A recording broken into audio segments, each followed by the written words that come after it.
Friends, आज हम लोग एक और इम्पॉर्टेंट ऐसे जो है वो डिस्कस करने जा रहे हैं जिसका नाम है a room of one's own by Virginia Woolf. So friends, it is an extended essay by Virginia Woolf, first published in September 1929, and this work is based on two lectures Woolf delivered in October 1928 at Newham College and Girton College, women's colleges at the University of Cambridge. यानी ये एक Virginia Woolf का ऐसे है जिन्होंने feminist के ऊपर लिखा था और इन्होंने 1929 को जो था 1929 में इसकी फ़र्स्ट पब्लिकेशन हुई थी. ये एक वर्क है जो इन्होंने 2 लेक्चर डिलीवर किए थे, एक न्यूहम कॉलेज में, एक गिरटन कॉलेज में. और ये दोनों कॉलेजेस जो हैं ये वेमेन के कॉलेज हैं कैम्ब्रिज यूनिवर्सिटी में. इन्हें एक्चुअली लेक्चरार के तौर पे बुलाया गया था वहाँ पे और इन्हें कहा गया था कि आप वुमेन और फिक्शन के ऊपर ये टॉपिक है, इसके ऊपर आपने स्टूडेंट्स को जो है वो लेक्चर डिलीवर करना है. और 1928 में इनको बुलाया गया था, इन्होंने वहाँ पे लेक्चर दिया और 1929 में इनके वो लेक्चर जो थे वो पब्लिश कर दिए गए थे. इसकी जो ओरिजिनल लैंग्वेज थी वो इंग्लिश थी. इसको ओरिजिनली पब्लिश करवाया गया था 1929 में. इसकी ऑथर वर्जीनिया वुल्फ हैं जैसे मैंने बताया, और इसका जो सब्जेक्ट है वो फेमिनिज्म है, वुमेन राइटिंग है, लिटरेचर है, एजुकेशन है. अब अगर मैं आपको इसका मेन थीम बताऊं कि इस मेन ये जो एक ऐसे है इसका मेन थीम क्या है, तो इसका मेन थीम है a woman must have money and a room of her own if she is to right.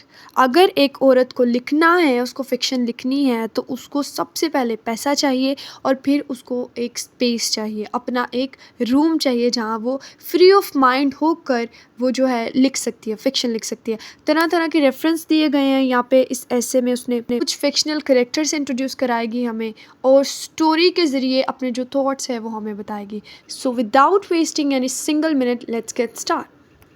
तो ये स्टोरी स्टार्ट होती है एक औरत से जिसका नाम है वर्जीनिया वुल्फ, जो कि फेमिनिस्ट हैं, बहुत बड़ी फेमिनिस्ट हैं. आप लोगों को याद होगा जब हमने फेमिनिज्म की फ़र्स्ट वेव और सेकंड वेव पढ़ी थी तो सेकंड वेव में इसका बहुत बड़ा नाम था. खैर, इसको बुलाया जाता है न्यूहम और गिरटन कॉलेज में, जो कि दोनों वुमेन कॉलेज हैं कैम्ब्रिज यूनिवर्सिटी में.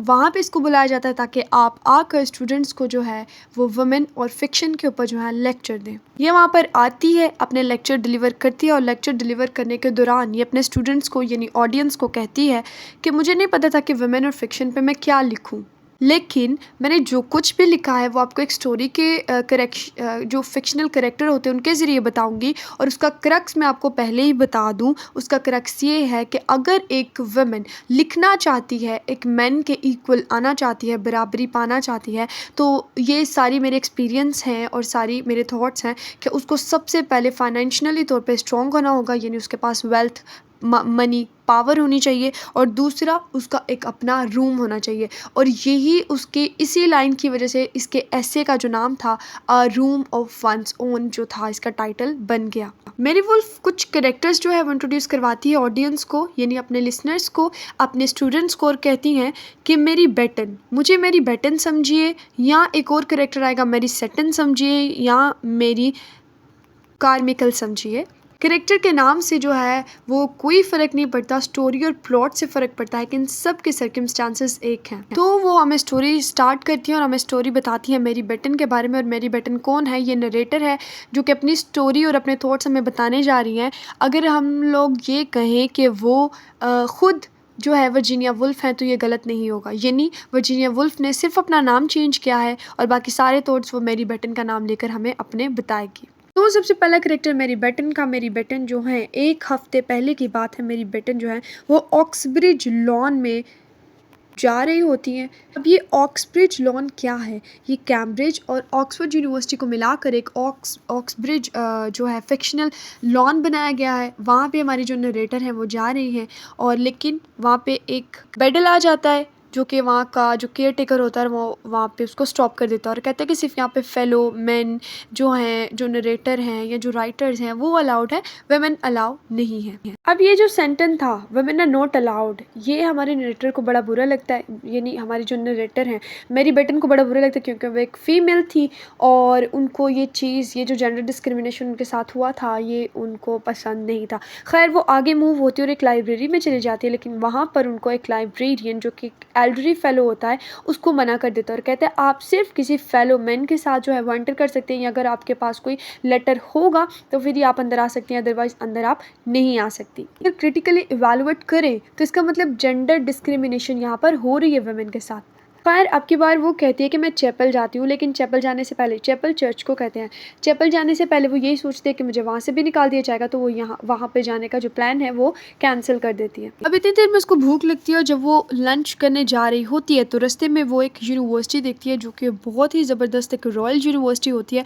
और उसके बाद वो क्या देखती है कि कुछ जो किंग हैं, मैन हैं, वो दूसरे लोगों को कुछ फ़ंड दे रहे हैं ताकि वो बॉयज़ की एजुकेशन पर जो है वो स्पेंड करें, बॉयज़ के लिए एक अच्छे और एजुकेशनल इंस्टीट्यूट बनाएं। और ये चीज़ जो है हमारे नरेटर को और बुरी लगती है। खैर वो ये सब कुछ देख कर जो है वो लंच करती है जहाँ का एटमॉस्फेयर बहुत ही सेटिस्फैक्ट्री होता है। इसके बाद वो अपने कॉलेज में लेक्चर डिलीवर करने चली जाती है जिसका नाम होता है फरहम। मैंने आपको बताया था वर्जीनिया वुल्फ जो है वो न्यूहम और ग्रेटन कॉलेज में जा रही है, तो न्यूहम की जगह उसने फरहम कॉलेज का नाम रख दिया। यानी वो सारी अपनी ही स्टोरी बता रही है, वो यही बता रही है कि मेरे साथ रास्ते में क्या क्या हुआ, बस उसने अपना नाम चेंज कर लिया है। अब जब वो आती है यहाँ पर तो उसका एक मीडियोकर लंच होता है, यानी उसका एक खासा अच्छा लंच नहीं होता, बस लंच होता है। लंच होता है और उसके बाद वो मेरी सेटन से मिलती है। अब ये लोग बात करते हैं, मेरी बेटन जो है वो मेरी सेटन को बताती है कि रिश्ते में जो है मैंने देखा है कि किस तरह जो किंग्स हैं, ये बड़े बड़े लोग हैं, वो किस तरह जो है बॉयज़ को या उनकी एजुकेशन को या मैन को जो है प्रमोट करते हैं, उनके लिए हर जो है एक अपॉर्चुनिटी देते हैं, लेकिन वुमेन के लिए ऐसा कुछ नहीं है।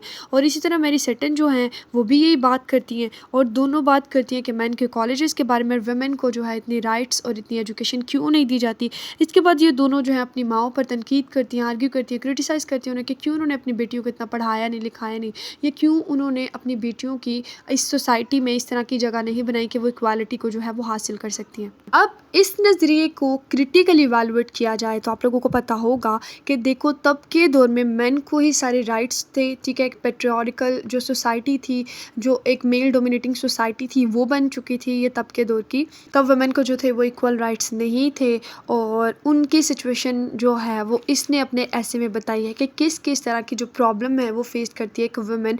और इससे इन तमाम चीज़ों की वजह से जो एक वुमेन है वो एक अच्छी राइटर नहीं बन सकती, वो फिक्शन नहीं लिख सकती, सिर्फ इसलिए क्योंकि उसको वैसा इन्वायरमेंट नहीं मिलता जैसा बॉयज़ को मिलता है, जैसे मैन को मिलता है। उसको वैसे इंस्टीट्यूट नहीं मिलते, वैसे राइट्स नहीं मिलते, वैसी एजुकेशन नहीं मिलती, वैसी अपब्रिंगिंग नहीं मिलती। इन बातों के बाद, इतना क्रिटिसाइज़ करने के बाद या क्वेश्चन उठाने के बाद कि क्यों मैन की एजुकेशन को प्रमोट किया जाता है, क्यों उन्हें अपॉर्चुनिटीज़ दी जाती हैं, हमारी जो मेरी बेटन है वो पहुंच जाती है म्यूज़ियम ऑफ लंदन और वहाँ पे लाइब्रेरी में वो बहुत सी बुक्स देखती हैं अपने क्वेश्चन को आंसर करने के लिए। अच्छा एक चीज़ शायद मैं मिस कर गई आपको बताना कि हमारी जो मेरी बेटन है वो लाइब्रेरी में, चर्च में या वो ऑक्स ब्रिज लॉन में क्यों जाना चाहती थी, क्योंकि वो एक ऐसी स्पेस ढूंढना चाहती थी जहाँ पे बैठ के वो अपने क्वेश्चन का आंसर ढूंढ सके। और वो क्वेश्चन क्या था कि वुमेन फिक्शन कब, कैसे, क्यों लिख सकती है। वुमेन एंड फिक्शन जो उसको टॉपिक मिला था यूनिवर्सिटी की वजह से, वो वुमेन एंड फिक्शन का वो आंसर ढूंढना चाहती थी कि क्यों वुमेन को इतना इन्फीरियर दिखाया जाता है, क्यों मैन को इतना सुपीरियर दिखाया जाता है, क्यों इन दोनों के इक्वल राइट्स नहीं हैं, और कौन कौन सी ऐसी बुक है, कहाँ कहाँ ये जो रेफरेंस दिया गया है कि वुमेन जो है इस वजह से गरीब हैं, इस वजह से जो है ये वो रीजंस हैं कि वुमेन एक अच्छी राइटर जो है वो नहीं बन सकती थी। अब इसी क्वेश्चन का आंसर ढूंढने के लिए वो ढूंढते ढूंढते जगह को एक म्यूज़ियम ऑफ लंदन की लाइब्रेरी में पहुंच जाती है और वहाँ पे बहुत सी बुक्स को बोरो करती है, जहाँ पे बहुत ज़्यादा बुक्स जो है मैन ने लिखी हैं।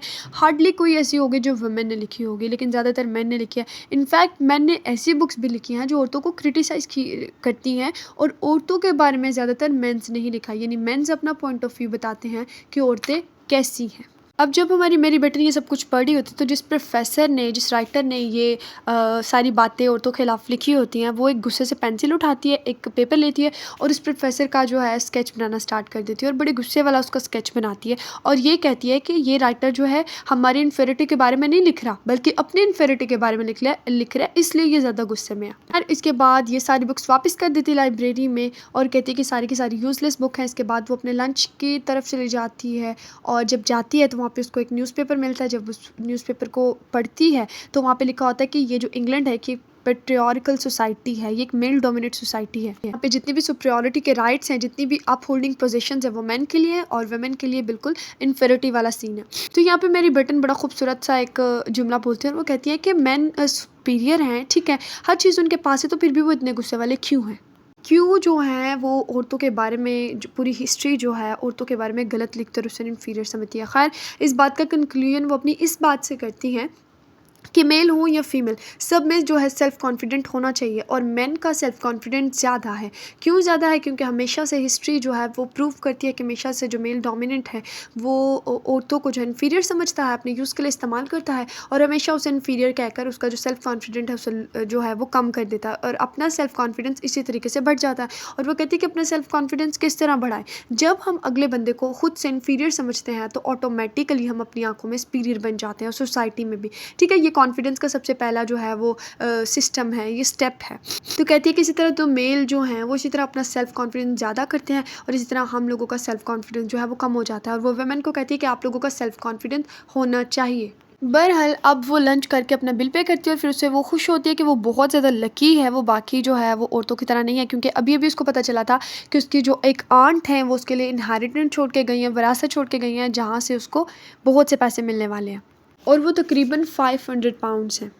अब जब ये 500 पाउंड्स के बारे में सोचती है तो ये भी बताती है कि अब ये बहुत जल्द जो है वेल्थी होने वाली है, इंडिपेंडेंट होने वाली है और ये भी बताती है कि बहुत जल्द वो जो जॉब कर रही है अपने बॉस के अंडर वो उसको भी छोड़ देगी। क्यों छोड़ देगी? क्योंकि उस बॉस को भी, वो जो बॉस है वो भी एक मैन है और जिस बिज़नेस को ये मतलब जहाँ पे काम कर रही है उसके सारे प्रॉफिट तो एक मैन को जा रहा है, तो मैन जो है वो वुमेन को चला रहे हैं, तो इसलिए ये उसके साथ जो है काम करना नहीं चाहती, इसलिए ये अपनी जॉब को क्विट कर देगी और बस एक हैप्पीली इंडिपेंडेंट लाइफ जो है वो स्पेंड करेगी। खैर, इसके बाद वो अपने घर की तरफ आना स्टार्ट हो जाती है और रास्ते में बहुत से मैन एंड वुमेन्स को देखती है जो कि खड़े हुए होते हैं और फिर अचानक सबको देख कर ये कहती है कि मैं ये सब कुछ क्या सोच रही हूँ, यानी अभी तक तो मुझे मेरा आंसर नहीं मिला कि वुमेन और फिक्शन का क्या सीन है, और ये घर आकर डिसअपॉइंटेड हो जाती है।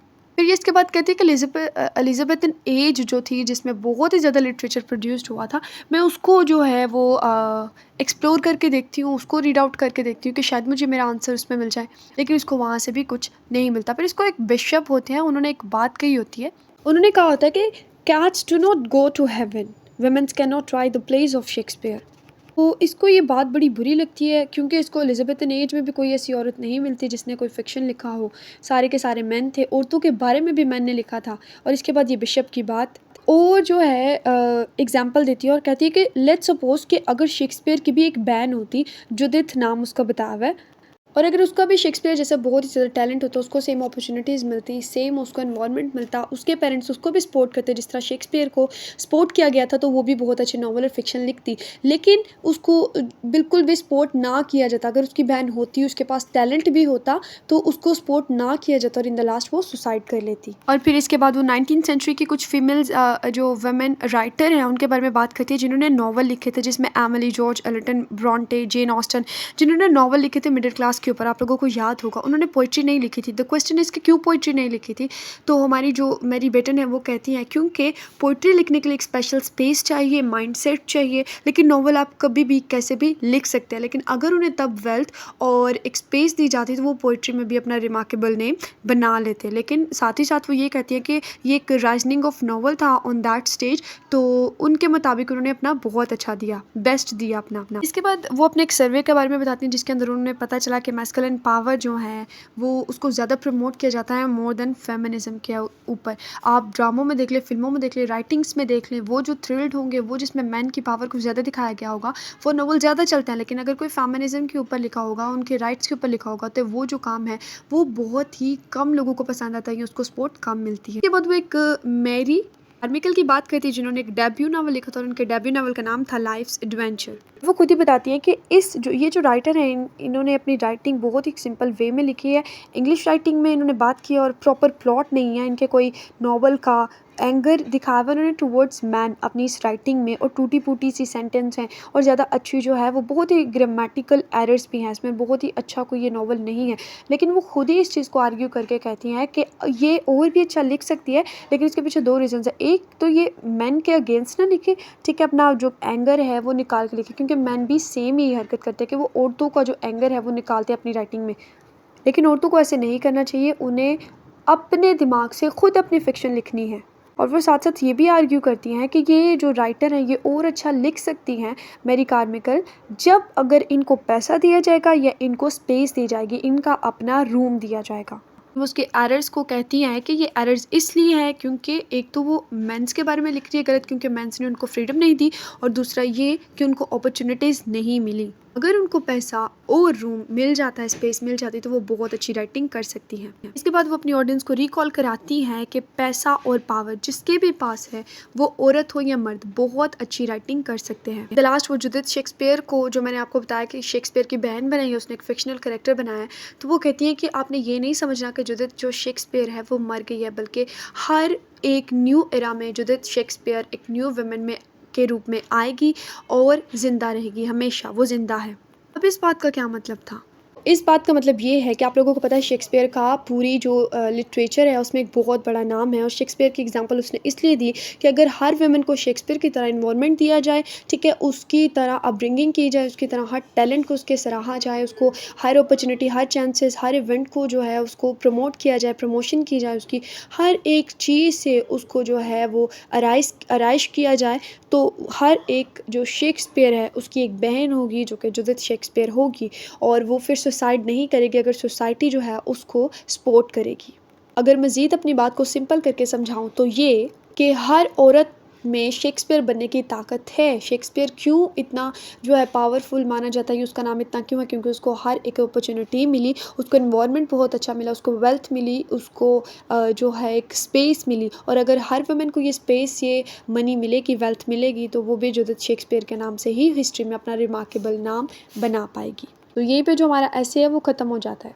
तो इफ़ आई कंक्लूड दिस ऐसे इन अ नटशेल, तो मैं बात करूँगी कि ये अनइक्वल ट्रीटमेंट ऑफ वुमेन्स के बारे में बात करता है, एक्सप्लॉयटेशन की बात करते हैं कि किस तरह वुमेन को एक्सप्लॉयट किया जाता है, चांसेस और इवेंट्स जो मेन को दिए जाते हैं वुमेन को नहीं दिए जाते, उनके बारे में बात करता है। पावरफुल पर्सन वो है जिसके पास वेल्थ है और स्पेस है, उसके बारे में बात किया जाता है।